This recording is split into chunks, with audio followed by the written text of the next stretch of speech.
Assalamualaikum warahmatullahi wabarakatuh. Kali ini kita kembali lagi ke praktikum dasar teknik kendali. Kita melanjutkan ke modul 6, yaitu membuat controller PID menggunakan metode Ziegler-Nichols tipe kedua, beserta dengan fine tuningnya. Nah, setelah kemarin kita pada modul 5 membahas mengenai metode Ziegler-Nichols tipe 1, modul 6 ini merupakan kelanjutannya. Nah, metode Ziegler-Nichols tipe 2 atau disebut juga metode osilasi ini menggunakan sistem closed loop dengan penambahan nilai Kp pada kondisi awalnya. Nah, untuk skema dasar atau umumnya itu dapat dilihat seperti ini. Jadi dari input berupa step, lalu ada sum, terus gain dalam hal ini itu Kp, terus plan atau transfer function-nya. Nah, untuk melakukan pembuatan PID controller dengan metode Ziegler-Nichols tipe kedua, itu ada beberapa langkah. Yang pertama kita lakukan itu mencari nilai KCR. Nah, nilai KCR itu apa sih? Nilai KCR adalah nilai Kp tadi, Kp ini, Kp yang sudah disesuaikan agar menghasilkan output yang stabil. Nah, output yang stabil itu seperti apa? Di sini bisa dilihat ada 3 buah output gelombang A, B, dan C. Nah, kalau A, ini nilai Kp-nya sama dengan 1. Bentuk gelombangnya seperti ini. Mungkin eh, sudah sering kalian lihat ya selama praktikum bentuk gelombang yang seperti ini. Dia mencapai nilai final value. Nah, selanjutnya untuk B itu nilai Kp-nya di antara 1 dan KU. Dia kurang dari KU. KU di sini itu eh, nilai KCR, bisa disebut juga KU atau ultimate gain. Nah, dia nilai Kp-nya di antara 1 dengan KU. Nah, sedangkan yang C, ini di mana nilai Kp sama dengan KU. Itu yang nanti disebut dengan nilai KCR. Adalah saat di mana nilai Kp-nya itu sama dengan nilai KU. Atau dia masuk pada kondisi kritis. Nah, untuk mencari nilai KCR ini bisa menggunakan cara manual atau bisa juga dengan perhitungan menggunakan metode Routh-Hurwitz. Nah, caranya seperti apa? Nanti kita akan bahas. Lalu yang kedua, kita harus menentukan nilai PCR. Nilai PCR atau periode ini dapat dicari dengan memasukkan nilai closed loop transfer function. Nah, closed loop transfer function itu seperti apa? Nanti juga akan kita bahas dan sudah sempat juga dibahas pada modul 3. Nah, untuk nilai PCR kita akan cari menggunakan sebuah halaman web yaitu Okawa Denshi. Untuk mendapatkan nilai frekuensinya baru nanti kita hitung periode kan seperfrekuensi.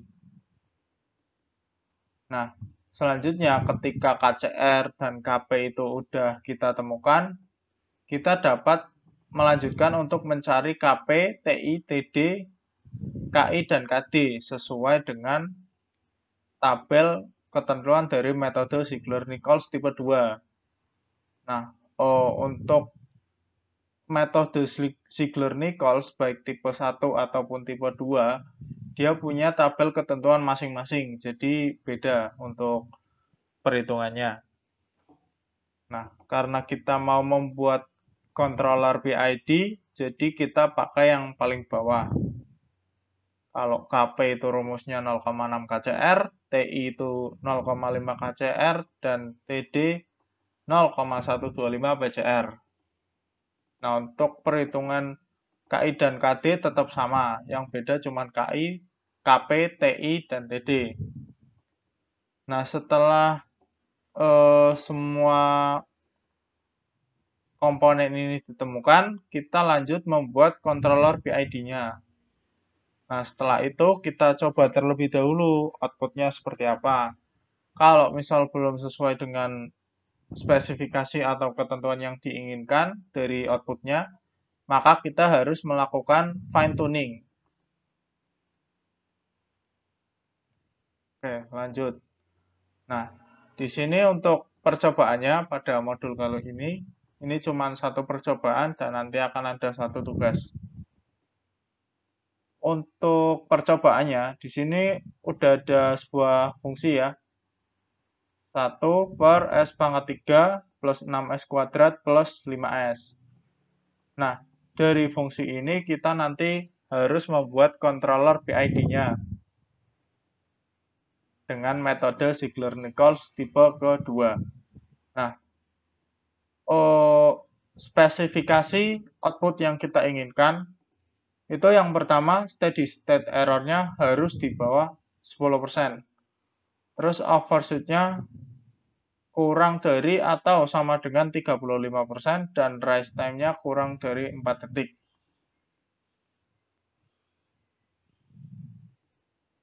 Lalu kita ikuti langkah-langkah tadi. Yang pertama kita harus membuat closed loop transfer function-nya dengan menggunakan metode root locus. Nah, untuk metodenya sendiri seperti ini. Jadi, gain atau KP-nya kita satukan dengan transfer function-nya atau plan. Nah, jadilah sistem seperti ini. Kan gain itu fungsinya untuk mengalihkan. Nah, terus di sini juga ada ketentuan di mana ketika ada sebuah closed loop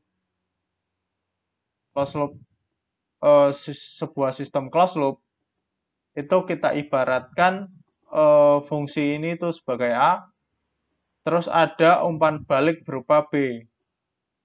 Nah, karena di sini kita tidak menggunakan umpan balik, maka B-nya sama dengan 1. Selanjutnya untuk perhitungannya itu A 1 plus A kali B. A di sini itu fungsinya ya, yang sudah kita gabungkan. A per 1 plus A kali B, karena B-nya 1, jadi kita tulis saja A.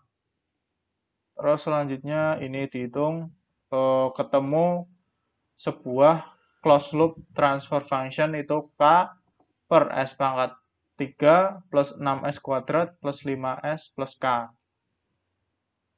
Nah, selanjutnya dari closed loop transfer function tadi, kita ambil penyebutnya. Kita masukkan ke dalam tabel Routh-Hurwitz. Nah, untuk tabel ini sendiri dia punya ketentuan ya. Jadi untuk jumlah barisnya itu tergantung pada pangkat S tertinggi ditambah dengan 1. Karena pada percobaan ini pangkat S tertingginya 3, S pangkat 3, maka untuk jumlah barisnya 3 plus 1. Jadi jumlah barisnya ada 4. Nah, selanjutnya untuk pengisian tabel Routh-Hurwitz itu caranya zigzag ya. Jadi yang pertama dari paling kiri ini dari C1, C1R1, lalu ke C1R2, lalu ke C2R2, R1 dan C2 R2. Nah, kita isikan koefisien dari penyebut atau denumeratornya. Ini untuk yang pertama, S pangkat 3, dia koefisiennya kan 1. Kita masukkan ke C1R1. Sini masuk 1, terus selanjutnya 6, masuk ke C1R2, 6. Lalu yang ketiga, 5, masuk ke C2R1. Dan yang terakhir, KP atau K, masuk ke C2R2. Nah, kan baru berhenti di situ lah ya, kalau cuma melihat dari denumeratornya. Nah, untuk mencari baris ketiga dan keempat itu bagaimana? Caranya seperti ini. Itu dia rumusnya seperti ini. Jadi ini dikalikan silang row baris dan kolom yang sudah kita isi. R1C1 kita kalikan dengan R2C2. Ini sebagai yang pertama, terus dikurangi dengan R1C2 dikali dengan R2C1. Habis itu dibagi dengan baris atasnya. Baris atasnya R3 ini, R3C1 atasnya berarti R2C1 dibagi 6.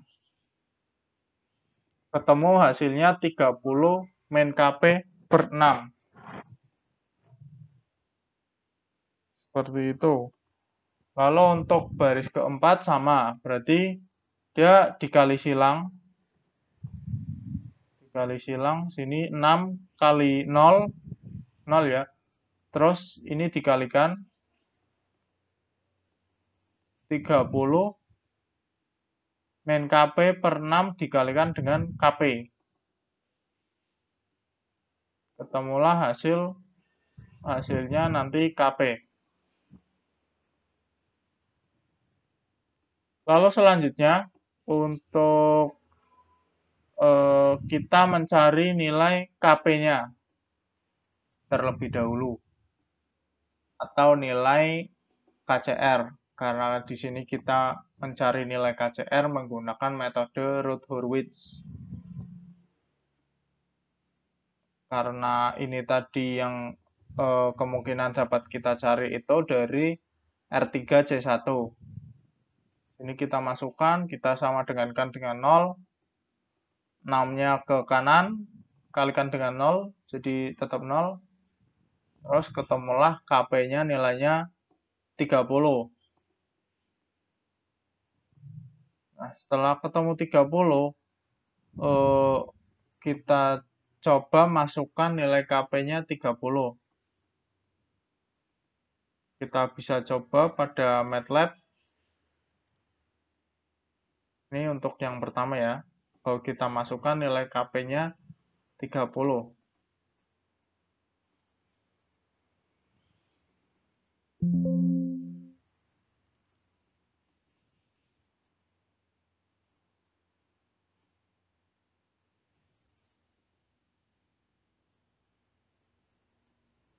Nah, bisa dilihat untuk outputnya.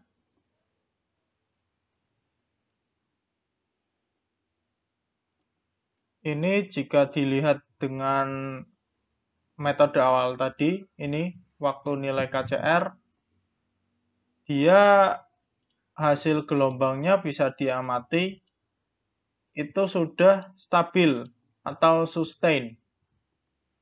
Dia untuk nilai amplitudonya sama semua. Nah, ini yang dinamakan dengan kondisi kritis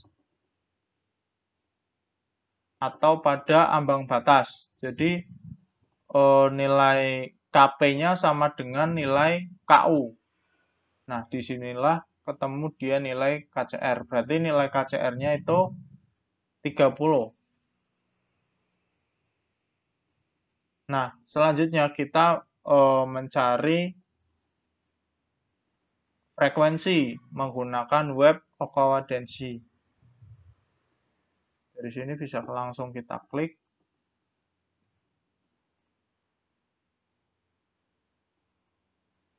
Nah, di web Okawa Denshi ini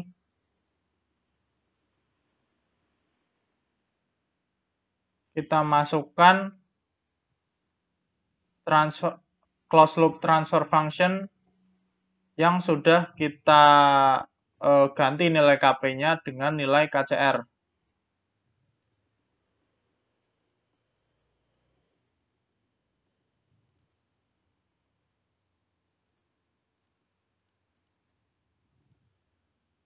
Kita masukkan di sini 30, terus 1, 6, 5, 30. 1, 6, 5, 30. Setelah itu kita calculate.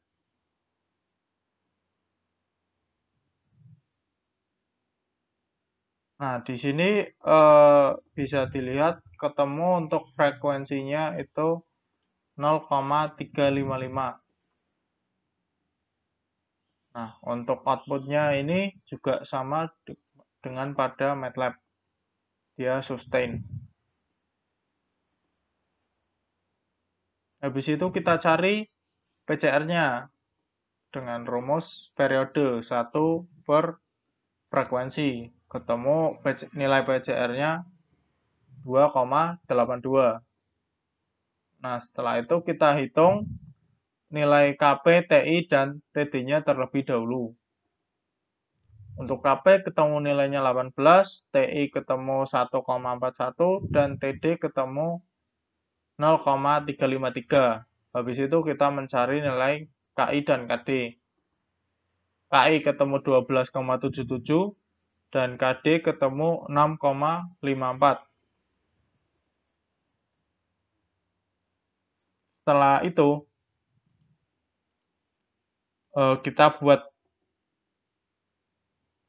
blok sistem lagi pada Simulink, tapi kali ini G-nya kita ganti dengan PID.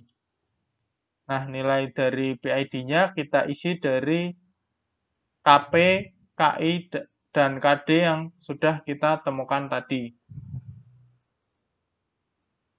Nah, jika di run maka hasilnya seperti ini. Nah, ini bisa dilihat untuk overshoot-nya itu masih sangat tinggi, 57,9%. Walaupun untuk steady state error-nya ini hampir 0. Nah, steady state error kan dia dihitung tergantung dengan nilai step-nya. Karena nilai step-nya itu 1, kalau misal dia final value-nya kurang dari 1, nah itu dibandingkan kurangnya berapa, itu namanya steady state error. Nah, permasalahannya di sini adalah overshoot. Kita harus melakukan fine tuning. Kita ubah-ubah untuk nilai P, I, dan D-nya. Lalu di sini sudah ketemu untuk nilai yang sesuai dengan spesifikasi, itu ketemu KP-nya 39, KI 13, dan KD 30. Jika dilihat outputnya, hasilnya seperti ini. Overshoot-nya 30,9%. Ini sudah di bawah dari spesifikasi yang diinginkan. Itu harusnya kurang dari 35%. Jadi itu dianggap sudah cukup.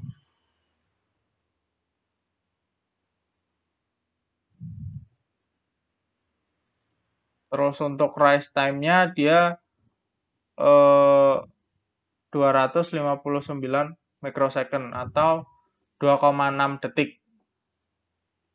Sudah sesuai juga, kurang dari 4 detik. Nah, seperti itu untuk percobaannya.